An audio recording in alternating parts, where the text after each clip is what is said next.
আসসালামু আলাইকুম সম্মানিত দর্শকবৃন্দ, আজকে আপনাদেরকে যে ঘাসটি দেখাচ্ছি এটি সেই ইন্দোনেশিয়ান স্মার্ট নেপিয়ার হাইব্রিড ঘাস। দর্শক, খুবই নরম এবং মিষ্টি গাছ, সাদা রস আলো এবং স্বাদযুক্ত ঘাস। যে কোনো গবাদি পশুর জন্য চাষ করতে পারেন নির্দ্বিধায়। দর্শক, অন্য যে কোনো হাইব্রিড ঘাসের চেয়ে গাছটি গরু ছাগল অনেক বেশি খায়। তার অনেকগুলো কারণ রয়েছে। এই গাছটি প্রথমত বেশি খাওয়ার কারণ হলো এই গাছটি আপনার দীর্ঘদিন জমিতে নরম থাকে, এবং আরেকটি কারণ হলো এই ঘাসে পাতা বেশি হয়। আরেকটি কারণ হলো এই ঘাসের পাতাতে দাঁড় কম হয়।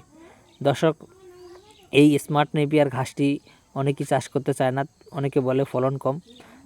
এর কারণ হলো এই গাছটি খাটো হয়, অর্থাৎ উচ্চতা সর্বোচ্চ 5 থেকে 6 ফিট হয়। এই কারণে দেখা যায় যে অন্যান্য ঘাসের মতো লম্বা হয় না, সে কারণে অনেকে চাষে উদ্বুদ্ধ না।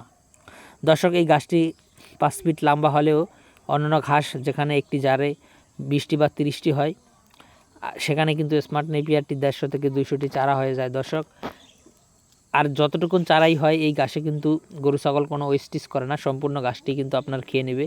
সেটা আপনি মেশিন ছাড়াই খাওয়াতে পারবেন আগা থেকে গোড়া পর্যন্ত।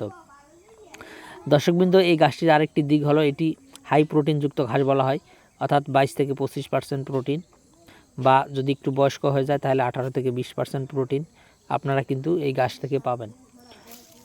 তো দর্শক, বিশেষ করে 40 থেকে 45 দিন বা 60 দিনের ভিতরে যদি কেটে খাওয়ান তাহলেই কিন্তু আপনারা প্রপার প্রোটিনটা পাবেন গরু ছাগলের জন্য।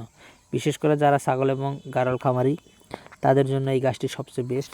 তার কারণ হলো এই গাছটিতে পাতা বেশি হওয়াতে, দাঁড় কম হওয়াতে, নরম মিষ্টি হওয়াতে এবং পাতাগুলি অনেক বেশি হওয়াতে এটি ছাগল এবং গাড়লের জন্য খুবই একটি পছন্দের ঘাস হয়ে দাঁড়িয়েছে। তো দর্শক বন্ধুরা, আমরা এই ঘাসের কাটিংগুলো সারা বাংলাদেশে কুরিয়ার সার্ভিসের মাধ্যমে বুকিং দিয়ে থাকি। চাইলে আপনিও কাটিং সংগ্রহ করতে পারেন।